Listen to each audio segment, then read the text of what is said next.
Friends, welcome to all of you. आज हम लोग लूसेंट बुक का आज हम लोग केमिस्ट्री का टॉपिक नंबर दूसरा करने वाले हैं, परमाणु संरचना।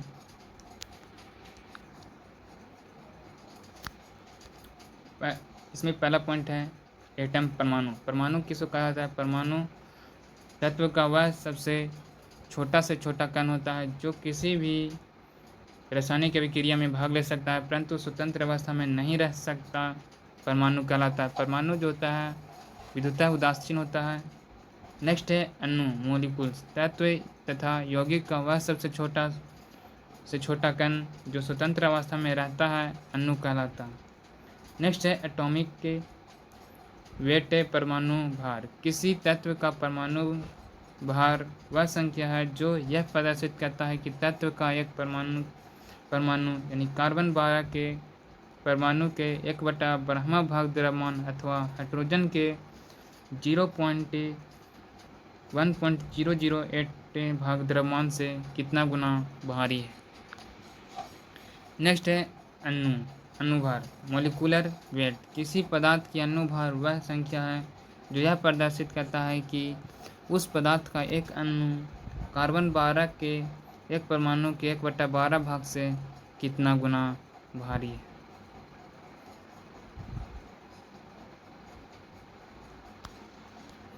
आधुनिक के परमाणु सिद्धांत का जो है जनक जॉन डाल्टन साहब को माना जाता है।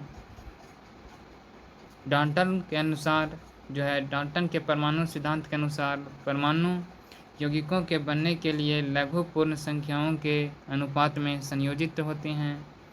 नेक्स्ट है मोल धारक, मोल कॉन्सेप्ट। एक मोल किसी भी निश्चित सूत्र वाले पदार्थ की वह राशि है जिसमें इस पदार्थ के इकाई सूत्र की संख्या उतनी ही है जितनी शुद्ध पदार्थ कार्बन 12 के आइसोटोप की ठीक है 12 ग्राम के परमाणु की संख्या है। तो मोल इकाई का मान, मोल इकाई का मान होता है यानी मोल का मान होता है 6.022 इंटू 10⁻23। एवोगाड्रो नंबर का वैल्यू होता है जो होता है 6.022 इंटू 10⁻23। कार्बन के 12 ग्राम या एक मोल में 6.022 इंटू 10⁻10 परमाणु है। 6.022 इंटू 10⁻23 को एवोगाड्रो संख्या कहा जाता है। मोल संख्या एवं द्रव्यमान दोनों का प्रतीक है। सन 1967 ईस्वी में मोल के इकाइयों के रूप में स्वीकार किया गया। 20वीं शताब्दी में आधुनिक खोजों के परिणाम स्वरूप जे थॉमसन, रदरफोर्ड, चैडविक आदि वैज्ञानिकों ने यह सिद्ध कर दिया कि परमाणु विभाज्य है तथा मुख्यतः 3 मूल कणों से मिलकर बना है जिसे इलेक्ट्रॉन, प्रोटॉन और न्यूट्रॉन कहते हैं। प्रमुख मूल कणों के अभिलक्षण। इलेक्ट्रॉन जो होता है इलेक्ट्रॉन पर जो होता है माइनस चार्ज होता है, इसका आवेश हो जाएगा -1। इसका जो होता है द्रव्यमान होता है 9.11 इंटू 10⁻28 ग्राम। इसका mu में है 0.000548 और इसका खोज किए थे इलेक्ट्रॉन को खोज करने वाले जे थॉमसन। इसमें जो मोस्ट इम्पोर्टेंट रहता है उस एग्ज़ाम में पूछा जाता है खोजकर्ता और द्रव्यमान। प्रोटॉन को जो होता है इस पर प्लस चार्ज होता है और इसका द्रव्यमान जो होता है 1.67 इंटू 10⁻24 ग्राम। इसका जो होता है द्रव्यमान जो होता है mu में होता है 1.00733335।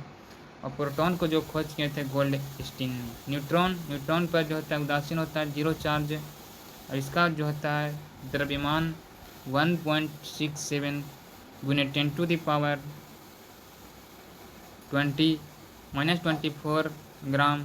इसका mu में होता है 1.008724। और न्यूट्रॉन की खोज करने वाले थे चैडविक ने 1932 ईस्वी में किया था।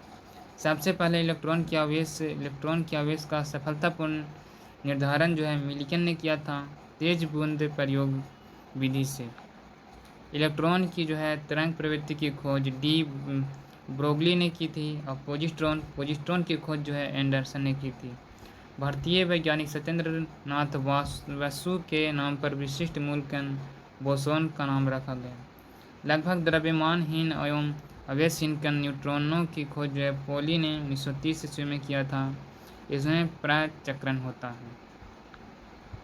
नेक्स्ट है रदरफोर्ड का नाभिकीय परमाणु मॉडल। रदरफोर्ड जो थे, रदरफोर्ड एवं उनके विद्यार्थियों हेंस गीगर एवं अर्नेस्ट मार्सडेन ने सोने की बहुत ही पतली परत पर अल्फा कणों के बौछार कर परमाणु का नाभिकीय मॉडल प्रस्तुत किया था। इस मॉडल के अनुसार जो है पहला है परमाणु का धन आवेश तथा अधिकांश द्रव्यमान एक अति अल्प क्षेत्र में केंद्रित था। परमाणु के इस अति अल्प भाग को रदरफोर्ड ने नाभिक कहा है। नोट है, रदरफोर्ड ने गणना करके दिखाया है कि नाभिक का आयतन जो है परमाणु के कुल आयतन की त्रिज्या में अत्यंत कम होता है। परमाणु त्रिज्या का जो वैल्यू होता है लगभग -10⁻⁻10 मीटर, जबकि नाभिक की त्रिज्या का जो वैल्यू होता है वो 10⁻⁻15 मीटर। नाभिक के चारों ओर जो है इलेक्ट्रॉन वृत्ताकार पथों, जिन्हें कक्षा कहा जाता है, में तेजी से घूमता है। इलेक्ट्रॉन और नाभिक आपस में आकर्षण के स्थिर वैद्युत बल से बंधे होते हैं।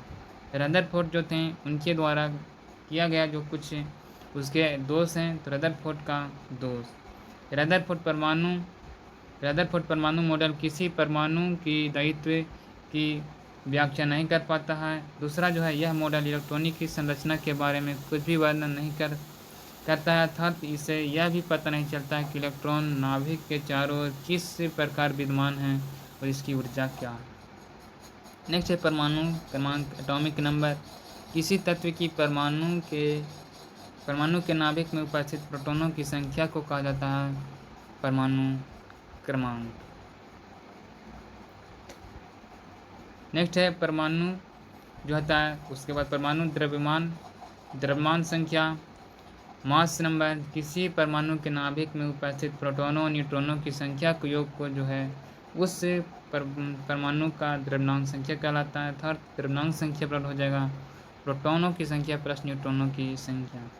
क्वांटम नंबर जो होता है स्पेक्ट्रम संख्याओं की सूक्ष्म प्रकृति समझाने वाली इलेक्ट्रॉन की ठीक स्थिति का वर्णन करने हेतु 4 क्वांटम संख्याओं का उपयोग किया जाता है।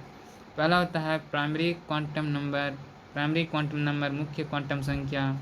यह एक धन पूर्णांक होती है। इसमें इसका जो मान है 1, 2, 3 आदि ... हो सकता है। n का मान बढ़ने से अनुमत कक्षकों की संख्या बढ़ती जाती है। इसे n² द्वारा दिखाया जाता है। यह इलेक्ट्रॉन के मुख्य ऊर्जा स्तर को प्रदर्शित करता है। n के बढ़ने से कक्षकों की ऊर्जा बढ़ेगी। नेक्स्ट द्विगंशी क्वांटम नंबर, जिसको L से सूचित किया जाता है। यह इलेक्ट्रॉन कक्षक की त्रिविमीय आकृति को प्रकट करती है। L का न्यूनतम मान 0 से अधिकतम का मान n-1 होता है। नेक्स्ट है तीसरा चुंबकीय क्वांटम संख्या, मैग्नेटिक क्वांटम नंबर m। यह उच्च ऊर्जा स्तर के कक्षकों को प्रदर्शित करता है। m का मान L के मान पर निर्भर करता है। किसी L के मान m का मान का +L से लेकर -L तक रहता है। 0 इसमें सहित रहता है। नेक्स्ट है चतुर्थ क्वांटम संख्या, स्पिन क्वांटम नंबर m जो होता है इसको डोनेट किया जाता है।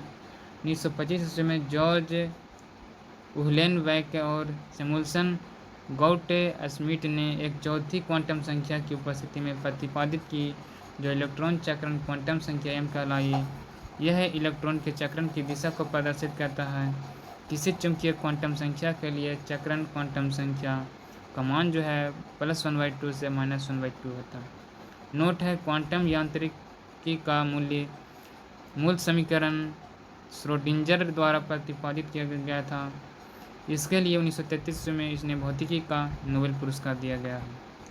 पॉली का अपवर्जन नियम, पॉली एक्सक्लूजन प्रिंसिपल, जो 1925 का है, इसके अनुसार दिए गए परमाणु में किन्हीं 2 इलेक्ट्रॉनों के लिए चारों क्वांटम संख्याओं का मान समान नहीं हो सकता है। अतः यदि 2 इलेक्ट्रॉन के n, l, m के मान एक ही हो तो उसका चक्रण विपरीत होगा। नेक्स्ट है हुंड का अधिकतम बहुलता का नियम, Hund's rules of maximum multiplicity. Hund साहब के अनुसार जो है इलेक्ट्रॉन तब तक युग्मित नहीं होता जब तक कि रिक्त कक्षक प्रायः जो है अर्थात जब तक संभव है इलेक्ट्रॉन अयुग्मित रहते हैं। नेक्स्ट है हाइजेंसबर्ग का अनिश्चितता का सिद्धांत। इसके अनुसार किसी तत्व किसी कण की स्थिति और वेग काय के साथ अर्थात निर्धारण असंभव है। अपवाहु प्रिंसिपल, अपवाहु का नियम जो है इस निगत द्वारा तत्वों के इलेक्ट्रॉनिक विन्यास को लिखने के लिए विभिन्न परमाणु कक्षकों की ऊर्जा बढ़ने का क्रम इस प्रकार होता है 1s2 2s2 2p6 2p 3s 3p 4s 4s 3d 4p और जो है 5s 4d 5p 6s 4f 5d 6p और 7s। नेक्स्ट है समस्थानिक आइसोटोप समान परमाणु क्रमांक परंतु परमाणु द्रव्यमान के परमाणुओं की समस्थानिक कहते हैं। समस्थानिकों में प्रोटॉनों की संख्या जो होती समान होती है किंतु न्यूट्रॉनों की संख्या जो होती भिन्न होती है। जैसे में 99.985% हाइड्रोजन परमाणु में एक प्रोटॉन होता है जिसमें जो होता है प्रोटियम कहा जाता है H11 को कहा जाता है प्रोटियम, H11 को कहा जाता है प्रोटियम। और शेष हाइड्रोजन परमाणुओं में दो समस्थानिक होते हैं, उसको कहा जाता है H12 कहा जाता है ड्यूटेरियम, H12 को कहा जाता है ड्यूटेरियम और HD2 जो होता है 0.15% जिसमें एक प्रोटीन और जिसमें एक प्रोटॉन और एक न्यूट्रॉन होता है। अगला है H13 को कहा जाता है, H13 को ट्रिटियम कहा जाता है। टाइट्रियम जिसमें जो होता है जिसमें एक प्रोटॉन और दो न्यूट्रॉन होते हैं। यह पृथ्वी से लेस मात्रा में पाया जाता है, लेस मात्रा यानी कम मात्रा में पाया जाता है। और जो है रासायनिक अभिक्रिया में सभी समस्थानिक एक सा व्यवहार कहते हैं लेकिन इसके भौतिक गुण भिन्न होते हैं। नेक्स्ट है बहुत इम्पोर्टेंट है, ये जो होता है सभी एग्जाम में पूछा जाता है, जो बॉक्स वाला ही रहता है लूसेंट का वो सबसे मोस्ट इम्पोर्टेंट रहता है। तो यूरेनियम 235 का जो है प्रयोग कहाँ किया जाता है, तो इसके प्रयोग जो है चट्टान की आयु ज्ञात करने में। सोडियम 24 Na24 सोडियम 24 को जो है रक्त के थक्के का पता लगाने में किया जाता है। कोबाल्ट 16 का प्रयोग जो है रक्त के कैंसर को पता लगाने में किया जाता है। और नेक्स्ट है आर्सेनिक 74 का प्रयोग जो है ट्यूमर का पता लगाने में। आयोडीन 131 का प्रयोग जो है थायराइड ग्रंथि के उपचार में। फास्फोरस यानी P32 का प्रयोग जो है ल्यूकेमिया के उपचार में। और लोहा 59 यानी कि आयरन 59 का प्रयोग किया जाता है अरक्ता का रोग जो है पता लगाने में किया जाता है। सबसे अधिक समस्थानिकों वाला तत्व जो है पोलोनियम होता है। और समभारिक आइसोबार समान परमाणु द्रव्यमान परंतु समान परमाणुओं को समभारी कहते हैं। जैसे में आर्गन जो है आर्गन 1840 और 19 पोटेशियम जो है 1940 यानी कि जिसमें ऊपर वाला सेम रहेगा उसको कहा जाता है समभारिक। और नीचे वाला डिफरेंस यानी कि परमाणु जो होता है यहाँ पर है परमाणु द्रव्यमान जो होता है वो समान रहता है, तो ऊपर जो होता है परमाणु भार होता है वो समान रहता है, नीचे जो होता है परमाणु संख्या भिन्न रहता है। नेक्स्ट है सम न्यूट्रॉनिक आइसोटोन, जिस परमाणुओं में न्यूट्रॉनों की संख्या समान होती है उन्हें सम न्यूट्रॉनिक कहा जाता है। जैसे में H13 और He24 में जो होता है इन दोनों में परमाणुओं के नाभिकों में न्यूट्रॉनों की संख्या 2 है। यहाँ पर है ऊपर में से नीचे घटाएंगे तो जो होता है सम न्यूट्रॉनिक का पता चल जाए। इसमें जो होता है इसमें 2 न्यूट्रॉन है और इसमें जो भी है 2 न्यूट्रॉन है। ये जो हो जाएगा He24 और हाइड्रोजन 13 जो है सम न्यूट्रॉनिक होता है। सम इलेक्ट्रॉनिक जिन आयनों या परमाणुओं में इलेक्ट्रॉनिक विन्यास समान होते हैं उन्हें सम इलेक्ट्रॉनिक कहते हैं। सम इलेक्ट्रॉनिक परमाणुओं और आयनों में इलेक्ट्रॉनों की संख्या समान रहती है। जैसे में जो है Na plus Mg plus plus और Al प्लस प्लस प्लस जो होता है सम इलेक्ट्रॉनिक होते हैं। तो मैंने इस वीडियो में टॉपिक नंबर 2 कंप्लीट किया हूँ। अगले वीडियो में जो है टॉपिक नंबर 3 कंप्लीट करूँगा, गैसों का आचरण से रिलेटेड। मिलते हैं अगले वीडियो में।